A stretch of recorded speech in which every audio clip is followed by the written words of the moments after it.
Hello, everybody. Welcome to episode 77, I hope, of the Brent Pella Show. Real fun one today with a good buddy of mine, Irene Tu. She is a hilarious stand-up comedian based out of LA. I met Irene up in the Bay Area a couple of years ago. We've done a ton of shows together. Every show I've done with her, she has smashed. I do not say that with any ounce of lie. That's just the truth. Every show that we've been on together, she does great because she is great. We had a great time. We talked about her entire background. Loved getting to know her more. She's originally from Chicago. We go into that, what it was like growing up in Chi-Town. She moved to Berkeley, did comedy. A lot of cool, fun, interesting stuff about comedy. About a lot of comedy talk. And also a lot of fun talk about kind of where the state of comedy audiences are today. And she's had a few strange experiences in that world that we'll get into. Also talked about food and how we both love food, because who doesn't love food? This episode of the podcast is brought to you by Magnesium Breakthrough from Bioptimizers. Guys, support the sponsor. They support me. I support you. We all support each other, okay? Magnesium Breakthrough is made of all 7 forms of supplemental magnesium that can help your body with inflammation. It also helps you ease into sleep. If you take it late at night, it can help relax you. It helps with blood flow, circulation, protein synthesis. I take it after a workout. A lot of people have a magnesium depletion issue. I don't know if that's the right word, but I was reading about it earlier today, and a lot of people don't get enough magnesium in their diet. You can look that up and fact check me on it, okay? For all the independent fact checkers out there, we love you. Thank you for your service. Highly recommend Magnesium Breakthrough from Bioptimizers. Go to magnesiumbreakthrough.com/Brent Pella. Get 10% off, and they'll send you a free bottle of Masszymes, which are my favorite digestive enzymes. I take those when I have a big pasta night or, a big night partying, okay? Because your boy likes to party. Magnesiumbreakthrough.com/Brent Pella. Other than that, hey, man, go see Irene Tu live and enjoy this episode with my buddy, Irene Tu. It's a pretty cool table. It's like the coolest thing I own. That's it. Everything else is trash. Everything else is trash. How's your life? How are you? I'm good. I'm chilling. I just woke up from a nap, actually. Oh, nice. Yeah. How'd that go? Are you a nap person? I wish I wasn't. And yeah. I take a nap almost every day. That's not a bad thing, though. How long are the naps? Anywhere from 20 minutes to 3 hours. A 3-hour nap is questionable. It's bad. But a 20-minute nap, I take little power naps now and then. You gotta. You have to. Usain Bolt takes a nap right before every race. What? Yeah. I don't trust that because when I wake up, I'm groggy. Like, I'm still a little groggy. Uh-huh. Like, give me another hour or two and I'll be like, Yeah. with it. How much sleep do you get every night? Like, what time do you go to bed? Like 8 or 9 hours. Like, I have to sleep a lot. Yeah. I can't do less than 8 hours of sleep. Oh, yeah. I can, get really grumpy. but I'll be disgusting the next day. Yeah. But a power nap is pretty good. I try to take a power nap on, like, big show days. Just a little one. Just, like, 30 minutes or less. Yeah, just, like, a couple hours before the show, I'm, like, taking a nap. I wake up. I'm like, okay, I feel refreshed, ready to go. Do you meditate? No, I don't meditate. Have you ever tried? I think I've tried a couple times, and I'm, like, so in my head. Yeah. But that probably means I really need to meditate. Probably. But also, I feel like meditating is just like a fancy nap. Because you're kind of like, if you're meditating properly, sometimes you'll just fall asleep. That, I think, has happened. Yeah. Yeah. I'm not good at meditating, but I'm pretty good at sleeping. I'm so good at sleeping. Yeah. I'm like the best at sleeping. Or I wish that I could get paid just to sleep. Can you sleep on planes? Like when you're flying? Yeah. I can sleep in any position, anywhere. In college, there were like, there's like couches or chairs in the common areas. And then, you'd stay up late. You're like working on your paper or whatever. And I would just sit on one of these chairs. I would take a nap on the chair. My legs are fully like just like this on the chair. And I'm just like. Oh, you're just in like the most uncomfortable like college student position. Yeah. Yeah. Where'd you go to college? I went to Northwestern for 2 years, and then I went to UC Berkeley for the other 2. Oh, because you're from Chicago, right? Yes. Cool. Yeah. To Northwestern for 2 years, and then Berkeley for 2 years. What do you like better? Honestly? Yeah. I wanted to go to Stanford. Oh, really? Yeah. Was that always the dream when you were a kid? No. Well, when I was a kid, it's like you want to go to Harvard because that's the best school. Yeah. But then when we actually visited colleges, the only one I wanted to go to was Stanford. Why is that? I liked the campus, and it was like cool, like chill vibes. And I have always wanted to live in California, and that was the school where I was like, oh, this is like such a fun, cool place. And also, you know, you have to be smart to get in. So I was like, okay, this is the best school that I want to go to, and also has the vibe that I want. Cool. Yeah. And I got rejected twice. You got rejected on the transfer application too? Yeah. Dang. What? So why did you know you were going to transfer from Northwestern as soon as you went there? Because I transferred after 2 years too. No, I went in not wanting to go to Northwestern. And then after the first year, kind of hated it. Then the second year was much better because I started doing comedy and, you know, found more people that I vibed with. Yeah. But I just I never wanted to go to school basically where I grew up.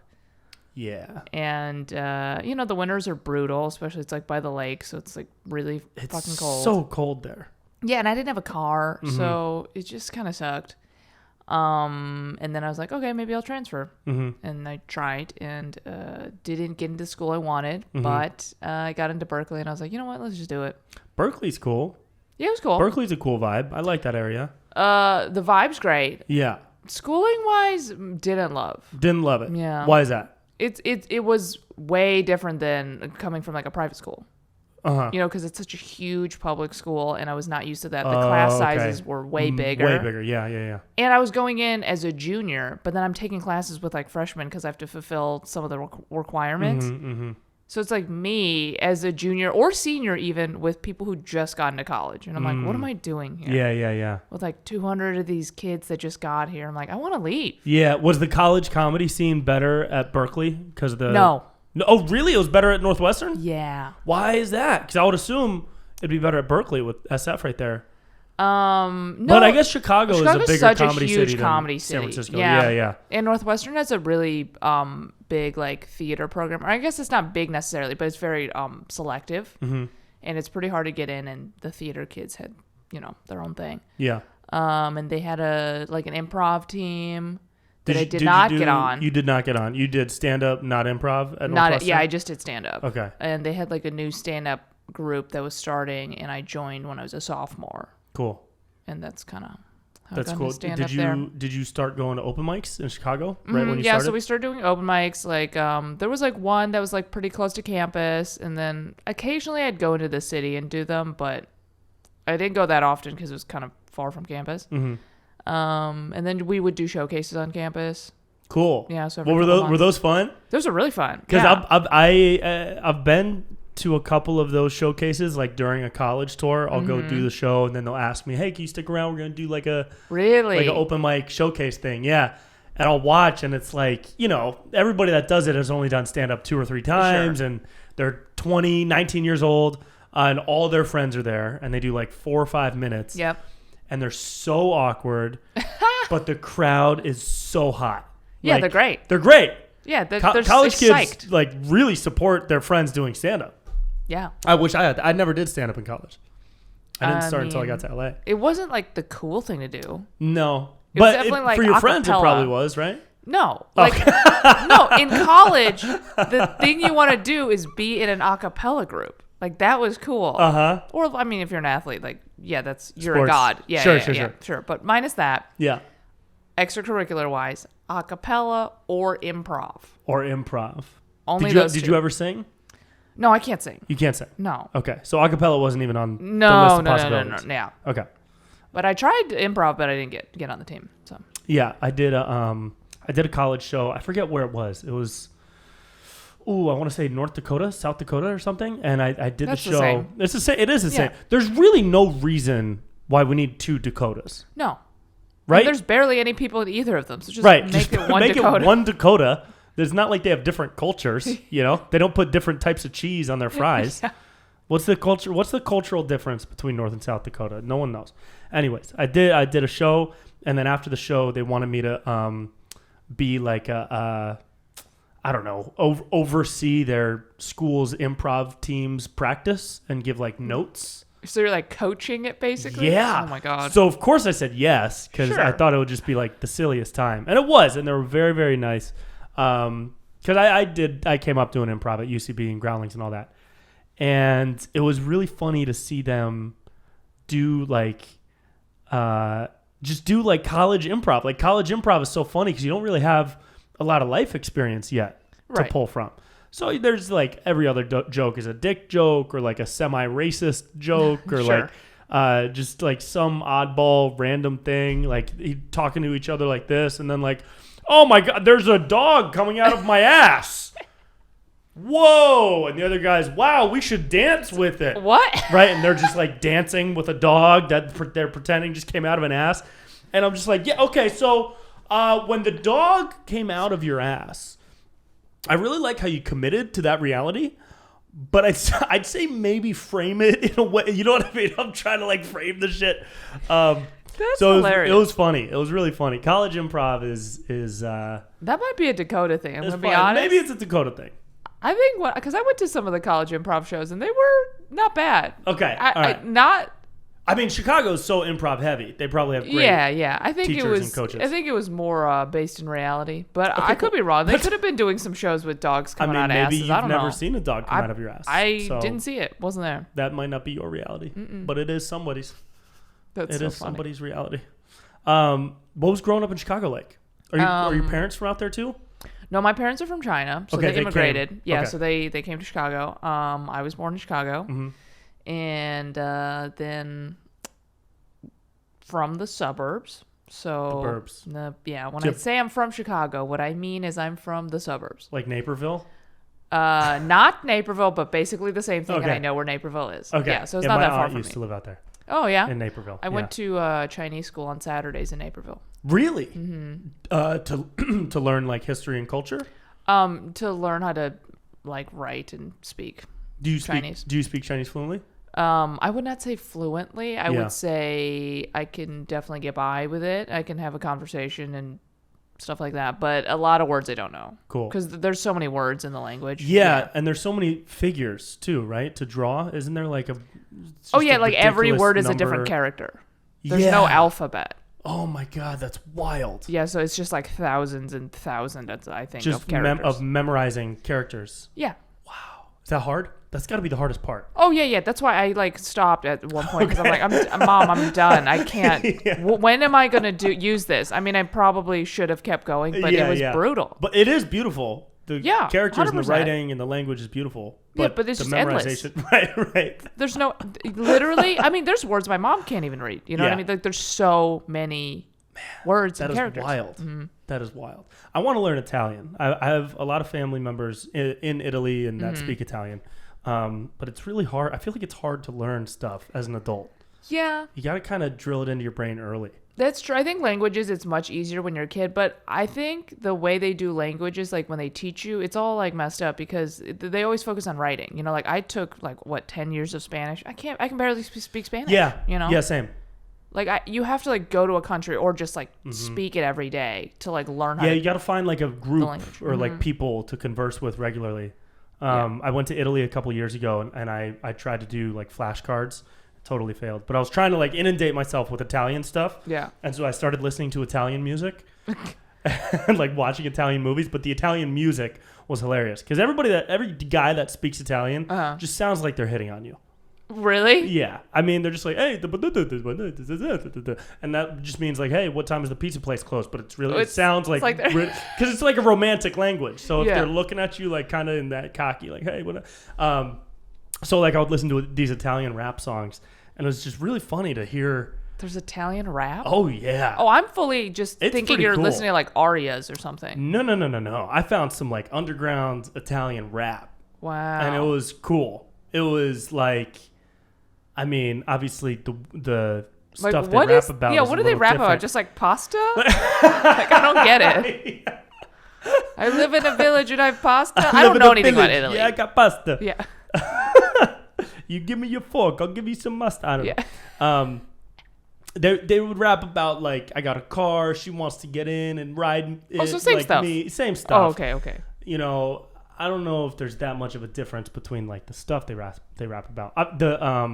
some of the like pop culture like phrases are different. Mm-hmm. Like we have like sick or sweet or like, that's a vibe, right? Yeah. They have like their own things, like that's a meatball or whatever. It's not that. But this is similar. It might actually be there that. might be one. There might be that's a meatball somewhere.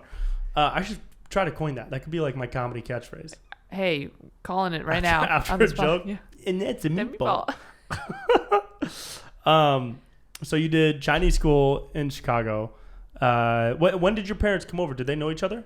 Prior to coming over? Couldn't tell you. Really? For some reason, have never had an interest in knowing what they did with their lives before I came into the picture. Okay, cool. Right on. And people don't really ask me usually, so I forget. Yeah. I'm like, oh, I should ask. And then you ask me now, and I'm like, oh, yeah. I don't know if they met here. They made it. Yeah, they made it. They made it. I don't know if they met here. I don't know if they met there. Yeah. I don't know what the origin story of me is. As long as they're here and you're here, yep, that's really all that matters. So you got into stand-up in college. Did you like comedy before that? Well, I did not really know what comedy was at all. Okay. I loved cartoons as a kid, and that's, funny. Yeah. I didn't grow up with any stand-up comedians. My parents are not into comedy whatsoever. Mm-hmm. But I really loved Ellen, and I thought she was really funny, and then people would tell me sometimes that I was funny. And then I was like, oh, like, how did she get into it? And then Chicago's such a huge comedy city, so I started taking, like, improv and stand-up classes. And cool. I was like, okay, like, this is fun. And I didn't think I was going to do it for a career. Yeah. But at some point, I didn't want a day job. Yeah. And I was like, this is the only thing I really like, so let's try it. Cool. Yeah. And when did you come to LA? Right after Berkeley? No, I moved here a couple years ago. Or no, you were in the Bay. That's right. Yeah, because I met you in the Bay. Yeah. So you stayed in the Bay after Berkeley. Mm-hmm. And you moved to LA within the past couple of years. Yeah, and like 2.5, 3 years ago. I feel like the Bay is a really good place to start. It was great. Yeah, comedy. I loved it. That's why I stayed. Yeah. I thought I was going to move back to Chicago. Really? Uh-huh. I went back home after I graduated for 3 months and didn't like living at home. Mm-hmm. So I was like, I'm just going to go back. Yeah. And in SF, cause we met when I did that show with you and Andrew. But I feel like it's such a good place to start because you can kind of like grow without being like watched. Oh yeah, we have no industry. Is that what you're saying? Yeah. Like there's nobody there that's gonna see you before you're like ready or whatever. Nobody cares. Yeah, absolutely zero. So you just have fun. Care. Yeah. Right? There's a good and a bad to that. It's good and bad because I stayed so long and then I feel like I think I could have left earlier. Because at first you're like, I don't know who I am. I'm just figuring out my voice. Yeah. And then I moved a few years ago and then I was like, oh, I could have moved maybe earlier and then people could see me. Yeah. Are you glad you stayed though? Because you're killing it now. Oh, thank you. I appreciate that. Yeah. I wish I'd moved maybe a year or so earlier. Okay. Yeah.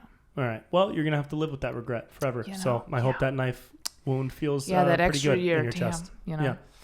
That one extra year could have really done it for you. Really could have had my own table with shoes on it by now. It's a marker of success. Yeah. Did you just shoot something? I shot a little set for Comedy Central. For Comedy Central, that's right. So that'll come out later this year. What was that, like a 15-minute set? No, it was a 5 to 8 minute set. So I think I did maybe 6 or 7. Cool. Depending on how long these applause breaks are. They nice. were very applause breaky audience. Did you get a couple of applause breaks? I did. I think everybody did because they were being very generous. Sometimes nice. I would argue too generous. Sure. When you're like, okay, can you stop clapping a little bit so I can do the next punchline? Do the bit, right. That's cool. How'd you get that? Did you submit for it? And then do a live audition? No, I didn't submit for it. No, they just asked me, but I think they'd seen me before because I did Clusterfest. That's right. Yeah. Cool. Every live showcase I've done for industry, I don't think I've done well. That's fair. I never do well on them. So I always wonder how people do well on those because it's like a bunch of agents and managers watching. It's really hard to do well. And it's so hard to make those people don't laugh. Yeah. Yeah, they're on their phone a lot of the whole time.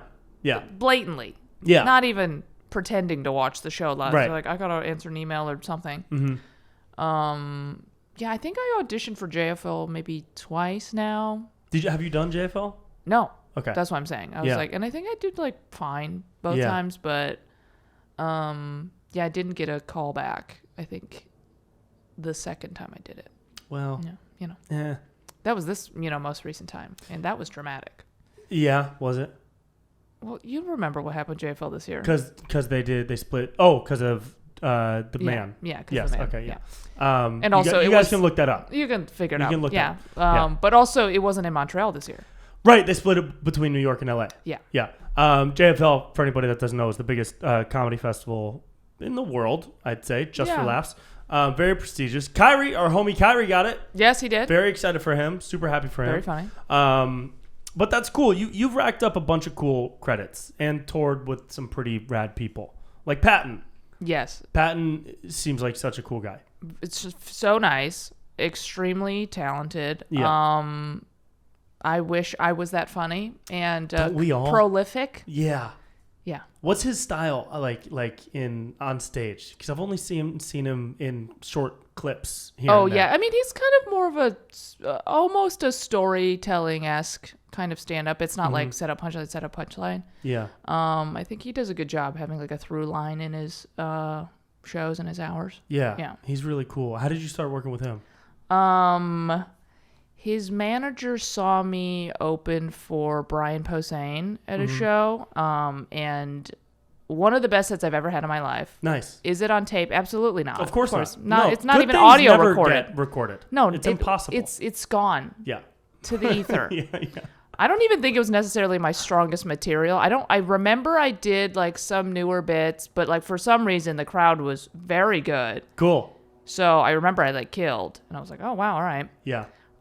He was in the green room at the time. I didn't know who he was, and he saw me, and then the next day he was like, hey, like, loved your set. Like, do you want to open for Patton on a few dates? And I was like, okay, great. So that's kind of how I started opening for him. Amazing. Yeah. Patton Oswalt is a G. It's nice to get a nice crowd.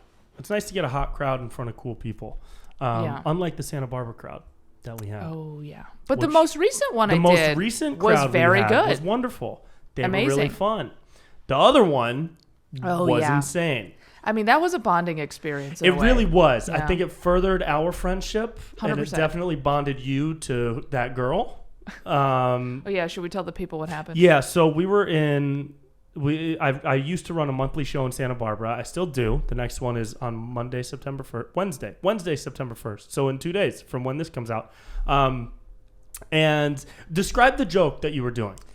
I don't exactly remember, but I used to, and I changed it since because of that. And then one other time something happened where I'm like, all right, like I clearly have to change this because people are getting mad at me for some reason. Right. But I would do this joke where I started the bit, but prior to the joke, this is just like the setup where I'd be like, oh, are there any like gay people here? And then usually like a few people would woo. Mm-hmm.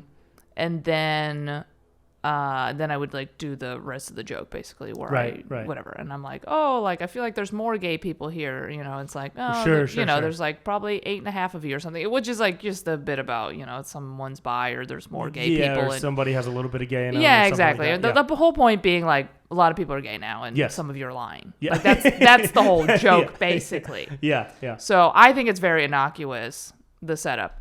But I was like, oh, there are any gay people here. And then this one girl, I think, just wooed so loudly. She had been eating a sandwich. Oh, yeah. I for forgot like about that. an hour.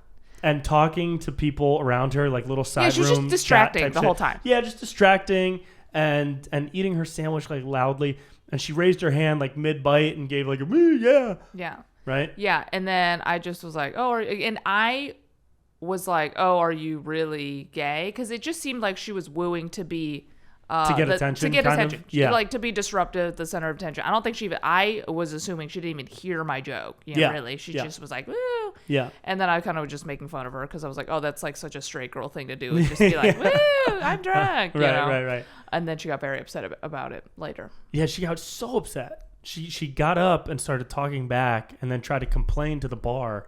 So we just kicked her out. Yeah. And she got all mad she was like, you don't get to tell me what my identity is, some shit like that. Yeah. And I was like, weird. It really wasn't about that. It was about the fact that you're being very annoying during the show. Yeah. And you need to shut up. Yeah. Have you had any bad heckler moments over the years? I have a lot of where it's like that, where people will be mad after the fact. So they don't really do heckly things during the show, but they will try to cancel me after a show, basically. Weird. Yeah. Or I'll get for either what? DMs. Well, you're not cancelable. What do you do that's well, cancelable? Apparently the people want to cancel me. And by the people, I mean like 3 people at a time. Right. Yeah, it's always like queer people. Which is... It's always queer people? Yeah. Why? It's like queer or gay people. I don't know. Do they think you're not, like, repping right for whatever their definition is? The thing is, like, when there's not enough representation, if you're not what they want, they're like, this is not good enough. Whoa. You know what I mean? That's really weird. Yeah. Can you give me an example of when that's happened? There was just something that just happened recently. Oh, but that's not exactly relevant to what I was saying. Oh, but the one time that someone really tried to like cancel me, I used to do this joke, and I'm still like trying to reword this joke where I talk about pronouns. Mm-hmm. And then the whole point of the joke is that I am forgetful. So I'm like, oh, I never remember people's pronouns because I don't remember people's names. Like that's the bit. Sure. Basically where I'm just making fun of myself. So because I thought that was funny. Yeah. And then I did this bit one time, and then she was like, it's like hurtful that you're like not remembering people's pronouns and like all this other stuff. And I was like, oh, that wasn't the point of the joke. Oh my God. I'm not like trying to mess up people's pronouns. The point of the joke is I'm just like, oh, I don't know your name. Cause at one point I'm just like, I'm like, hey, whatever this person's name. And I mess up their name. Like that's, I do an act out for it. So this person got so mad at me, and they like wrote like a whole thing online, and then they started a whole campaign basically to try to cancel me. Oh my God. The whole thing. That's insane. Yeah. Wow. Yeah, that was it. That's so weird. Now, do you having gotten that multiple times, having gotten people trying to cancel you multiple times. Yeah. Do you find any like frustration with the state of culture today, like sensitivity? Because people seem to be so sensitive about things, especially when it comes to social issues, obviously political issues. Sure. But like social issues, to me, I try to take aim at everything and or whatever crosses my path. And that sometimes includes outrageous, like pronoun type things. Like I am all, do whatever you want, call yourself whatever you want. Yeah. If you want to be a Zer, I don't know what that is, but I'm happy to say Zer. But also, if you're going to be a Zer or a Zix or M, or sure. I saw one that's Mr. John or like Uncle John or something like that. Right. So, but that's on a list. Yeah. Okay. And I'm going to make fun of some of those. Sure. Right. Sure. And do you find that people are too sensitive about things? And do you ever consciously try to find the line between being offensive and just trying to be like funny and poke fun of things you think are a little silly? Right. I mean, I'm never trying to be purposefully offensive. Right. That's not really my comedy, but I don't think it's interesting to be preachy. Mm-hmm. And since I look like me, I think it's not as funny if I tell a joke where I'm like, it's like very important to remember people's pronouns and stuff like that. Because like coming from me, that's what they expect from me. Right. So I don't think it's funny. I just think if I take the opposite viewpoint and kind of finagle a joke that way, it's more interesting and funny. Yeah. Because I don't look like what you would expect. Right. Like the forgetting the people's pronouns. Yeah. Well, obviously, like I'm not messing people's pronouns out here. I like whatever you tell me you want me to call you. I would never do that. I would never do that on purpose. That's not the point of the joke. Right. The point of the joke, I was just like, oh, isn't it funny that I would, if I forget because I'm just a dummy and I can't remember anyone's name, you know? Right. Yeah. So all of my jokes, I try and take a side that I think, or an angle on a topic that I think hasn't been done before, mm-hmm. and that someone wouldn't think I would say. Cool. Yeah, I get that. You know, because it's kind of like, if you see a white guy being like, I'm a feminist, and they do like a cool feminist joke where you're like, oh, like this. Yeah. Bro-y white guy has a cool feminist joke. Like, that's very funny and interesting. I actually have one about, because I was raised by a single mom and I grew up with a sister. Exactly. So I have a little bit that's on that. like what I want to see from you, where I'm like, oh, that's so funny and interesting and cool about you. Like, right. People don't want to hear me preaching. Or maybe they do, but that's just not interesting to me for comedy. And the ones who do are probably the ones that are going to get upset when you That's preach. exactly what happens. Right, Is the people that are upset want me to be that kind of comic, and I'm just not. Like, there's other comics that you would like more. That's just not my style of comedy. Now, that's really cool because a lot of comedians aren't able to find that flow. Like, it seems like you found your flow, and you're trying to, and you have a pretty general idea of how that flow moves and how to use your own thoughts and your own energy to create your own products of comedy. What was the evolution like in trying to find that place? For me, I came into comedy and I was trying to please everybody. I didn't do politics. I didn't really do impressions or any I didn't take shots at anything. Now I take shots when I think it just comes to me and, oh, that deserves a shot. Sure, I'll shoot it.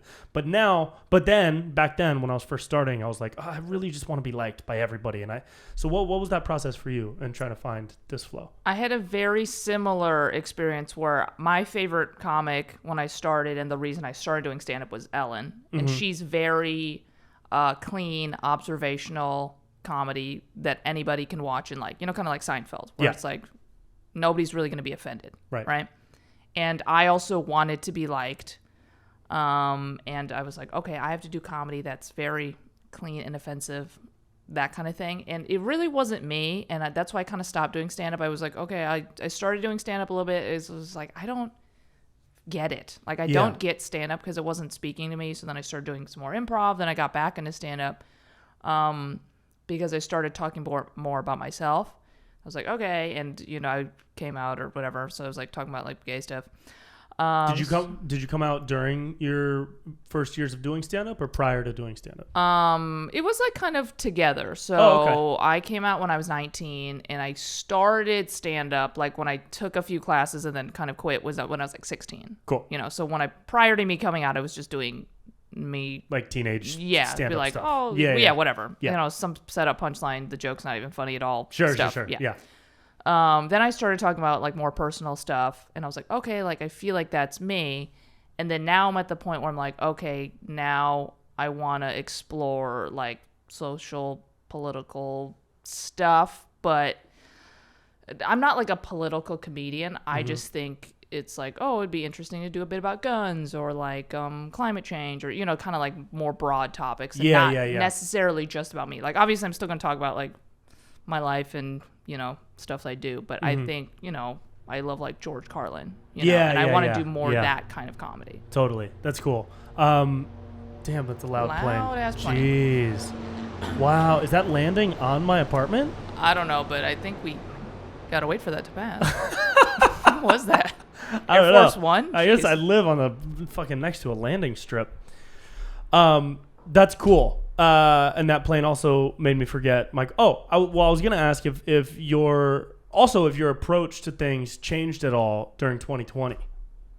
You mean doing comedy? Yeah. Or like the things you talked about, or did you kind of open your mind to newer subjects or newer lanes of talking about different things that you maybe hadn't touched on before?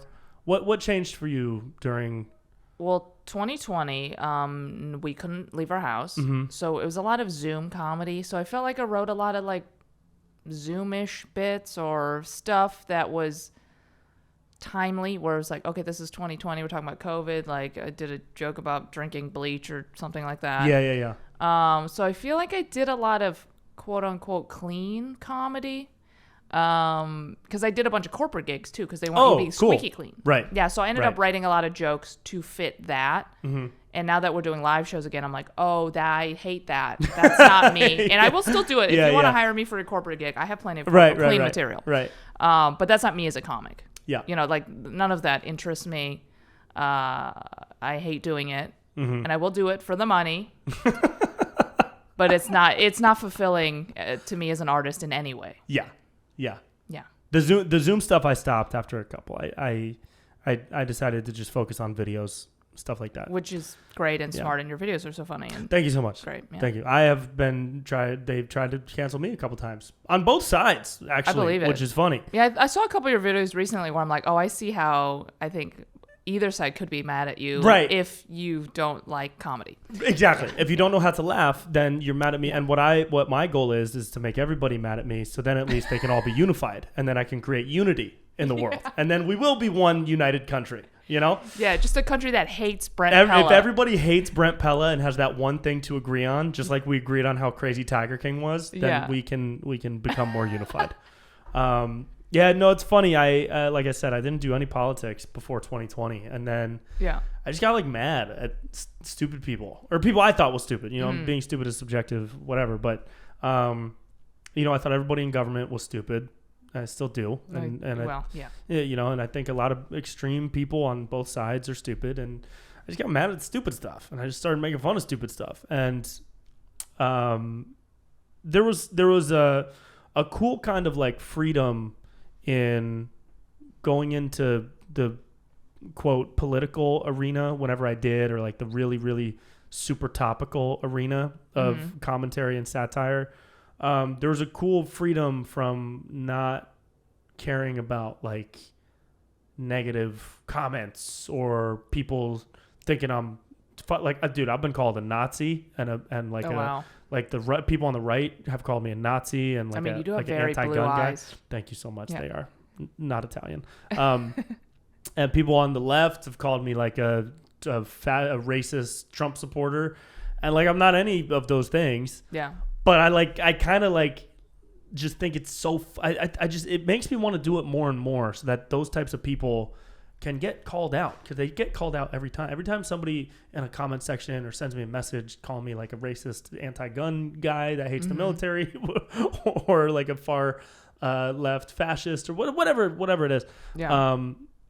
I just it makes me a little sad, but it also makes me laugh, because it's like, dude, when are we gonna learn to like laugh again? Right. You know, and that's what I'm waiting for. I'm really hoping people can not be as like tight. Yeah. On I like topics. that you're like, I'm just gonna take shots at everybody. Yeah. And then I've been kind of more like, I'm trying to craft every joke in a way where everybody agrees with the joke. That's really cool. You know. I love that. Even if you don't agree with the joke, but like if I can lead you to like, you're like, okay, that's a good point. Like that's what I want. Right. Yeah. Which is the opposite. It is the opposite. Yeah. But it needs to exist. Yeah, I mean, but both of the things are the same. You know, we're trying to accomplish the same thing. Oh, 100%. Yeah. I just like, oh, that's fascinating. We're both trying to accomplish everybody hating me. Yes. The goal, that's true. The goal of your comedy. Yeah, when I said, that's the goal of my comedy. I want everyone to agree on the joke was that Brent Pella sucks. Brent's a failure. Yeah, 100%. That's really cool. Now, when you came to LA, did you also have, and when you were like, you know, marinating in SF or whatever, when you were marinating in the Tenderloin, did you have, and do you have like other ambitions outside of stand-up, or is touring stand-up comic your career path that you would love? No, I would love to act. Cool. And I've done like small parts and stuff, but I would love to be in a sitcom or in a movie or several. And then my dream when I was a kid, when I ended up starting doing stand-up, was I wanted to have my own sitcom that was based around me. Oh, fun. Yeah. So that's great. I would still love to have that. Do you have a concept that you've been working on? Or that you have in mind? My reps wish I had a concept that I've thought out fully and written out. Because you could probably, I mean, I think you could get that made. First and foremost, because you're hilarious. Thank you. Secondly, because they're making a lot more stuff. They like are that. making more stuff. Rami got that show. Chris Estrada got his show. Yeah. Who else? Wasn't there somebody else that got I their just show? need help is really the issue. Sure. You know, because I don't have any experience doing that kind of stuff. And if I had like a writer that knew what they were doing and could help me with flesh out the idea, I think it would be... Oh, Aquafina got her show. Yes, exactly. Yeah. It's like I feel like I'm interesting enough in a way where we can make it into a show. I've just not been able to figure out how to do it because I don't know how. Sure. And I need to spend time to learn or get someone to also help me. Yeah, it's those bigger projects are tough. Just sitting down to write it is hard. Yeah. Like the writing is hard, you know? Yeah. What's your writing process like when you're writing stand-up? Do you just kind of go, do you ever sit at the computer and just kind of go? I'm trying to do that more, but usually what I do is I'll think of a topic or kind of a premise that I think is funny, I'll write it into my phone, and then I kind of try and write out some beats for it, and then I'll try it on stage and figure out some of the punchlines that way. Cool. Yeah. Yeah, I do that too. My first 2 years doing stand-up, I had the spreadsheet, and I would keep track of, dude, it was a little much. I would keep track of every single open mic I did for my first 2 years. I can't do shit like that. It was like 600 in the first 2 years. And I had one column was where it was. Second column was how many minutes I did. Third column was the jokes I did. Fourth column was how each joke went. Wow. Yeah. It was a lot. But I grew a lot in those first 2 years. I feel like I put in 4 years worth of work within my first 2 years of doing stand-up, you know? I don't recommend doing that. I wouldn't do that. It's a little insane. But it helped, and now I kind of just make random notes on my phone too, and I'll write out like a ROS, like a run of show before a big headline set, because I'm doing media stuff now with tech cues and music and stuff. So right. I try to do that. Yeah, that's all really fun. Trying to put together like a headline set. Are you doing more headline stuff? Yeah, so I'm doing more headlining stuff, and I'm working on an album. I'm gonna record an album later this year, so I do have to start writing out my jokes and figuring out the flow. So I'm gonna have to do probably a Google Doc situation, not a whole spreadsheet. Don't do a spreadsheet. No, but I just have to figure out like what jokes make sense where and kind of make it flow. Yeah. And I am doing more headlining stuff, so that is longer sets and figuring that out. It's like a whole different thing than doing like a 10-minute spot. It really is. Yeah. Because 10 minutes you can always get them in 10 minutes. 100%. Right? Yeah, you're like, these couple bits work, you know, Easy. I do something funny up top. Yeah. Do like a new thing in the middle maybe, you know, close on something strong. 10 minutes easy. 15 minutes, even that pretty easy. Pretty easy. Once you do 30 plus minutes, you kind of have to keep them engaged the entire time. Yeah. You know? And maybe you have like longer bits, or just trying to make it make sense within like 30 to 45 minutes is like a whole different thing than doing just like a 10-minute bit. Yeah. It's a really shitty feeling when I open hot and then like lose them for 10 minutes in the middle. Oh yeah, terrible. And then horrible. You gotta like climb back out of that hole toward the end. But also doing that, like those first couple years of stand-up, I was doing, you know, I had my bits at like 1 minute, 2 minute, 3 minute. And then that kind of is still what it has transitioned now, so I can write out, you know, I do like an act 1, act 2, act 3 for my full hour. And each of those acts has a certain theme. So it's transitioned a little bit, but I don't have any like 7-minute stories or like a 15-minute chunk on a topic. Yeah.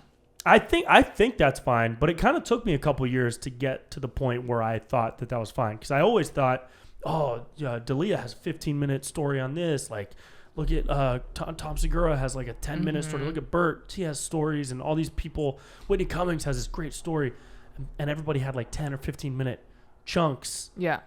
And I always thought I needed that. But I guess I don't. I don't think you do necessarily, but I do think it's easier to do an hour if you have long chunks. Yeah. Because you only have to do a few long chunks, and then you've done an hour. Then you've done an hour. Yeah. You know? Do you have a long chunk? I have some bits that are much longer than, you know, a couple like one-linery things, but I'm trying to go back through my old material right now. And how old? Like embarrassingly old? Not embarrassingly old, but just stuff I don't do now. Okay. But I'm like, for the album, I'm like, well, I got to put out my old stuff so I can, you know, put it on wax or whatever they say. Yeah. And then let it go. Yeah. And have the people enjoy it. But I used to do this bit that was probably almost 10 minutes long. And that was like a chunk about a topic. And then I stopped doing it for a while because I maintain that I started doing this bit first, but then a famous comedian also did a very similar bit. Really? That was I don't know if it was a different take on it or not, but it was a very similar bit. But I don't know. I have to and rewatch it was the videos. just a matter of kind of parallel thinking. Yeah, I mean, I never saw this person's bit before I was doing this bit, and you know, that we don't know each other. Somebody I feel like stole a line from me once. It was a very specific line, and I was like, I was only like a year or two in, and I felt really weird about it. I had said I had this joke about like living with 8 people in college, and how we used to play trash Jenga, because no one would take out the trash. So we would just stack it up, and eventually it would fall over, and whoever made it fall over had to take it out. Hilarious. And I heard this guy at an open mic say, yeah, man, me and my housemates used to play trash Jenga. And you're like, what? And I was like, wait, is that a thing? And I went to talk to him. I went up to him. I was like, hey, man, just to let you know, it's all good, but I just want to let you know, like, I also have a bit called Trash Jenga. And I just wanted to let you know and introduce myself. I honestly don't even know where to take it from here, but I just want to let you know that I also have that. And he was like, oh, yeah, man, no worries. Like, if one of us puts it on an album or a special, then maybe the other person stops saying it. But I think it's okay for now. I've never seen this guy again ever in my life. So who knows if he's still... So I think it's your joke. I think it's my joke now. But also, I think it was probably your joke to begin with. Yeah, it sounds like it was my joke to begin with. Yeah. Yeah, that shit is real weird, stealing stuff. But also, you know you have a Wikipedia page? Oh, God. Do I know? Oh, my God. Because when I went to look for a photo of you for the Santa Barbara show, I stumbled across your Wikipedia page, which is I did quite not make literally... it. I would not guess that you made it. Yeah. It's quite literally every sentence is like a podcast quote. It's the creepiest thing I've ever read in my life. Dude. I don't know who made it. One of my super fans or something. / stalker. No idea. Yeah. Made a Wikipedia page for me.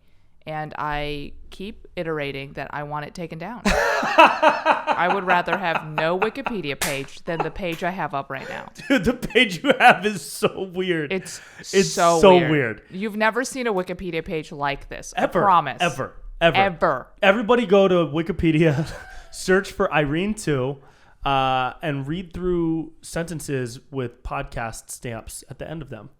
As if somebody listened to every single podcast. They must have. They're going to listen to this one. Oh my God. What great promo for me and terrible for your Wikipedia page. Yeah. I wonder what they'll use. They might finally take the page down. In parentheses, the Brent Pella show, number 70 something.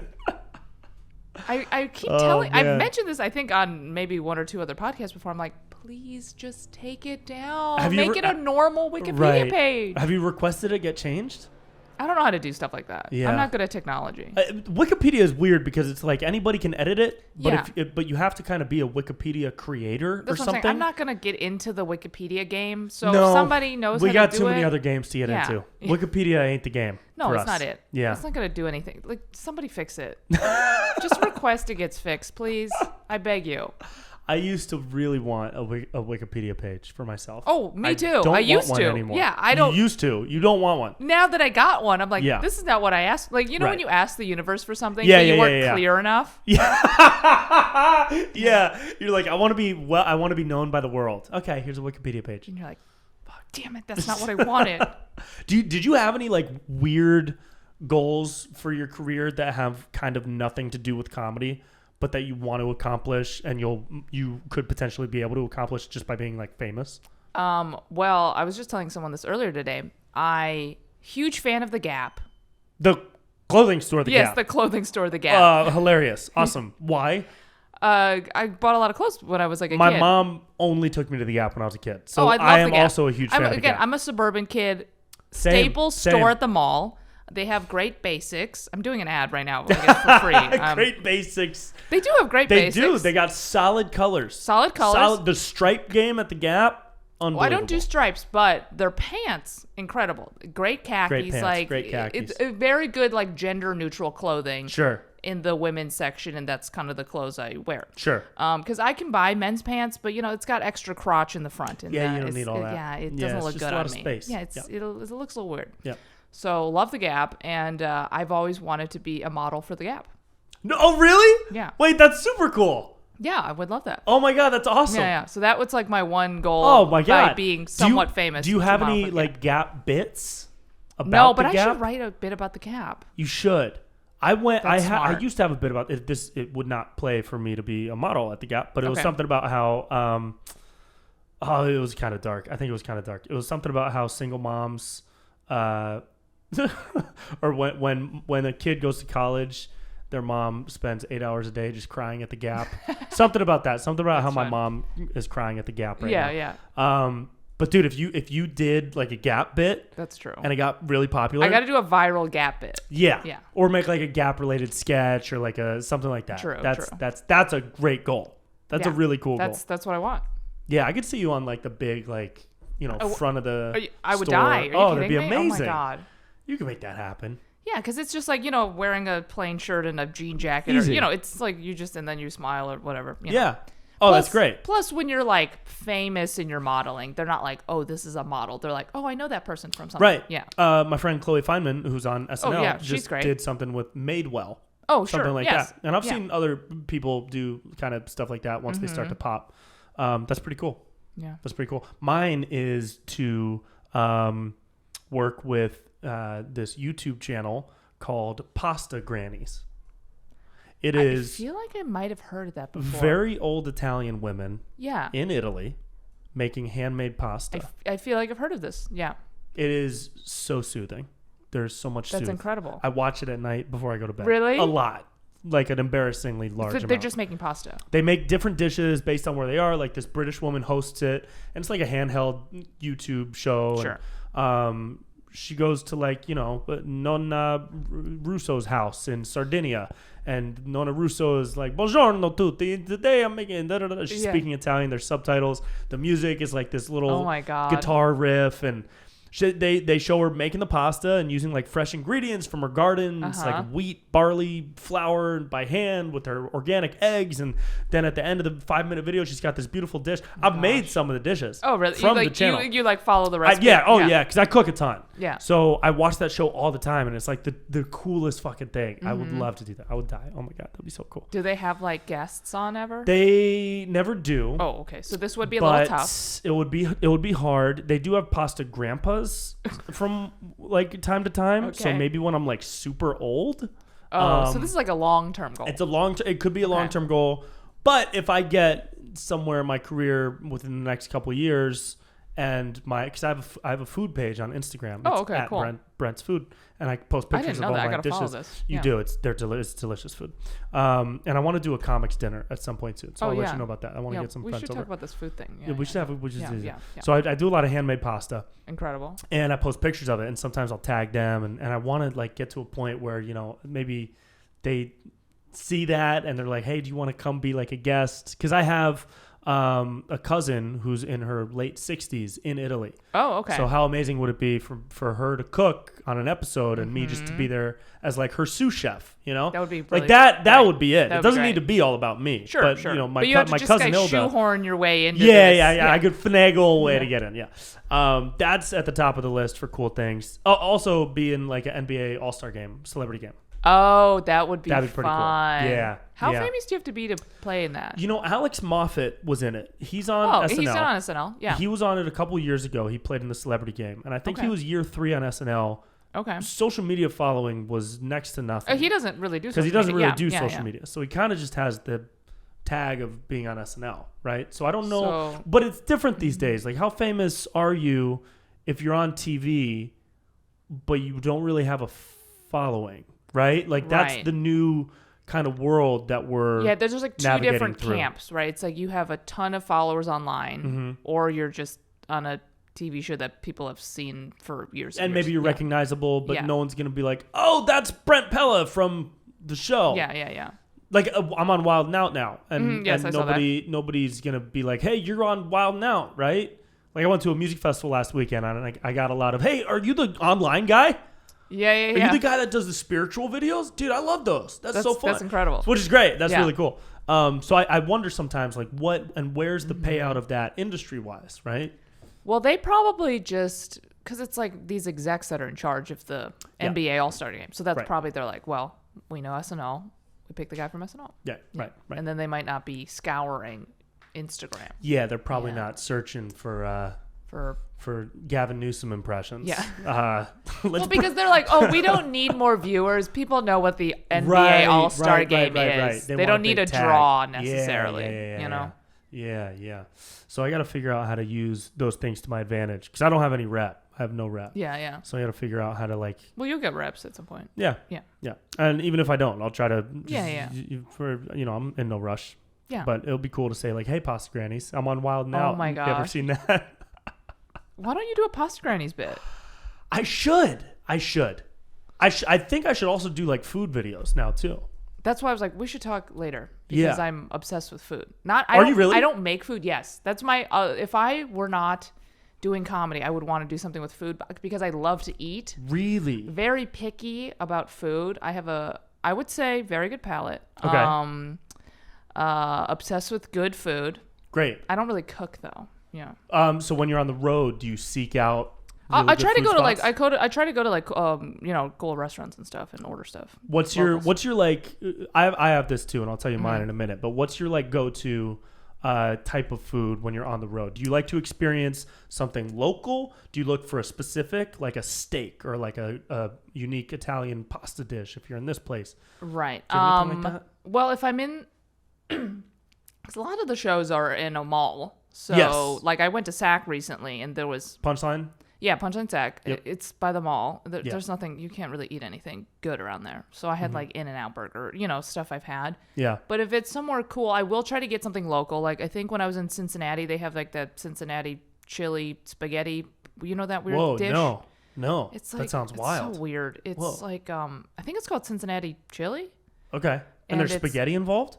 Yeah, there's like spaghetti and chili. I don't think it's good. I'm gonna be honest.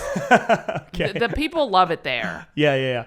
And I was like, oh, I'm gonna try the dish that you guys like here, and I was like, ooh, this? Yeah. This is the pinnacle of food in Cincinnati Ohio? gastronomy. Yeah, it's literally there's like spaghetti involved. I don't know. It's That's very strange. But yeah, I try to eat like local stuff, or if someone recommends a restaurant to me, I'll do that. Cool. Or yeah. if I saw it on a cooking show, I'll go there. Yeah, that's cool. Yeah. Well, so you say you have a good palate. I would say so. Yeah. Is that because when you eat, you're consciously like making note of what you like and different flavor profiles and things that you enjoy? I'm not a food critic in a way where I could tell you exactly what's in the food and stuff like that, but I feel like I know what's good and what's bad. Okay, cool. Yeah, that's good. You don't just like eat whatever. No, some people no. will just eat whatever. No. Yeah, like I've been on the road with some people and we'll go to, they're just like, whatever, what's close? Applebee's? No, I Let's go. can't. No, I can't do that. That makes me so sick. Yeah, it makes it. I can't do that either. Yeah. Yeah, I'm so fucking picky, dude. I'm real picky with my diet, and I try to be on the road too. But if I'm in a place where I need to experience a certain type of dish, I don't hold back. Like I was in New York 2 weeks ago for a couple of days. I told you about that when we were in Santa Barbara. Oh yeah, I think so. did Yeah, the New you York told trip. me. Yes. Yeah, it was very fun, and I ended up getting at least one bowl of pasta every night at some like incredible. super traditional Italian spot. And even now, and I did this in New York too, but in LA too, whenever I go out for dinner, I call ahead to see if they do handmade pasta in the restaurant. And if they don't, I don't go. I love handmade pasta. Yeah, we'll do a night here. Yeah, I'll invite over the homies. It's just so much better. I know. It's so much better. And if you're doing dry stuff from the store or some market or whatever, it just tastes so much quality. better, The bite is different. And I learned a lot from, did you ever meet Clay Cassis? Do you know who that is? I don't think I know that. So he's a stand-up comic, former. He doesn't do comedy anymore. Okay. But he was one of the first guys I met in the scene. He did really dark one-liners, like Mitch Hedberg mixed with Anthony Jeselnik. Okay. He would hate me for that description, but it was a lot of that. And he was working at Islands, the burger joint in LA, and learning how to cook and doing his whole thing. And now he's a co-head chef at a super awesome Italian restaurant in downtown LA called Il Fiore. And I learned a lot from him. And the shit he taught me was wild. Like he taught me how to taste stuff. So now when I'm eating at a restaurant, I'm like breathing in a certain way so I can get like the flavor in my nose while I'm eating it, and like how to pair wine and things like that. And there's like a whole world of techniques to eating that I'm learning about, and it's really cool. That's awesome. It's a little snooty and a little like highbrow, like, okay, fuckhead, I don't need to smell your wine. It doesn't really matter at the end of the day, but it has given me a different approach to cooking. Right. Because I love to cook. Oh. Love to cook. Yeah. I would love to be able to cook. It's I would love to learn to cook. It's just so time consuming. It is. Yeah. So what do you eat typically? Do you just order out a lot? I order out a lot. Yeah. Okay. I mean, sometimes I'll, sort of make something from whatever I have in the fridge, but it's nothing like that. Did your parents cook growing up? Yeah, they did. So they cooked for me growing up. And so I was very spoiled with good food pretty much my whole childhood. Did they cook any like traditional stuff from the homeland? Almost exclusively. Yeah. Nice. Yeah. Dude, good Chinese food is insane. Yeah, I mean, I It don't is eat in so Chinese good. restaurants hardly ever. No, right? No, You can't. I can't. Where would you recommend getting like good Chinese food? That's like what I'm saying. I can't tell you. You can't. Couldn't tell you because I don't go. Homemade Chinese food and restaurant Chinese food It's not the same thing. is not the same thing. I've had homemade Chinese food once from a friend back home, and it was like ungodly different.